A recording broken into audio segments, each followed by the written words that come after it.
Sir నా పేరు Saddam Hussain sir, మాది వేలేరు మండలం స్టేషన్ కనుక కాన్స్టిట్యున్సీ సార్.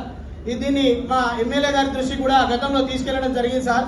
ప్రత్యేకంగా ఈ యొక్క 5 ఎకరాల నుండి 10 ఎకరాల వరకు రైతు భరోసా ఇవ్వాలని చెప్పి ప్రతి ఒక్కరు అంటా ఉన్నారు. అసలు 20 గుంటల ఎకరమా దాని నుంచి స్టార్ట్ చేయడం కోసం ఒకసారి మీరు దాని దృష్టిలో తీసుకోవాలి సార్. ఎందుకంటే 10 గుంటలు ఉన్న వాళ్ళు అయితే అలా సాగు చేయలేరు. అలా ఉట్టి ఉన్న దానికి పడవ పడిన వాటికి కూడా రైతు భరోసా పడతా ఉన్నది సార్. కాబట్టి దాన్ని ఒకటి దృష్టిలో ఉంచుకోండి.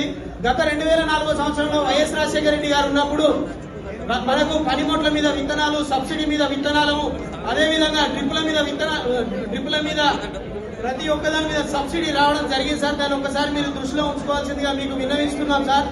అంతేకాకుండా ఎవరైతే ఇప్పుడు మనకు ఈ పాస్బుక్ల మీద దాదాపు 20 సంవత్సరాల నుండి సార్ మేము మాకే ఉన్నాయి సార్. 20 సంవత్సరాల నుంచి మేము కౌలు చేస్తున్నాము, పట్టాలు వేరే వారి పేరు మీద ఉంటున్నాయి సార్. కాబట్టి వాళ్ళకి రైతు భరోసా పడతా ఉన్నది సార్. రైతు భరోసా మనకు పడతా ఉన్నాయి కదా, వాళ్ళు ఎన్ని ఎత్తే ఉన్నాయి, మళ్ళీ ఎన్నడైనా మాకే వస్తా ఉన్నాయని భూతగాదాలు జరుగుతూ ఉన్నాయి, ప్రాణాలు పోయే రేవైతా ఉన్నాయి సార్.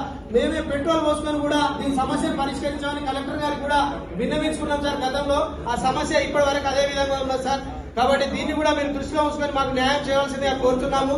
మరీ ముఖ్యంగా ఈ యొక్క ఇప్పటిదాకా మన మంత్రివర్యులు సురేఖక్క గారు చెప్పినట్టుగా ఏదైతే వడగళ్ళ వానకు మన రైతులకు ఉన్నటువంటి వాటిలో ఏవైతే అవి ఖరాబ్ అవుతున్నాయో, జొన్నలు ఖరాబ్ అవుతున్నాయో వాటికి వారం రోజుల లోపల మనకు నష్టపరిహారం చెల్లించవలసిందిగా మీ అందరికీ విన్నపం తెలియజేస్తున్నాను సార్. కాబట్టి ఈ అవకాశాన్ని ఇచ్చినందుకు మీ అందరికీ కృతజ్ఞతలు తెలియజేసుకుంటూ సెలవు చేసి సగం పట్టలు అయింది సార్, సగం పట్టలు కాలేదు.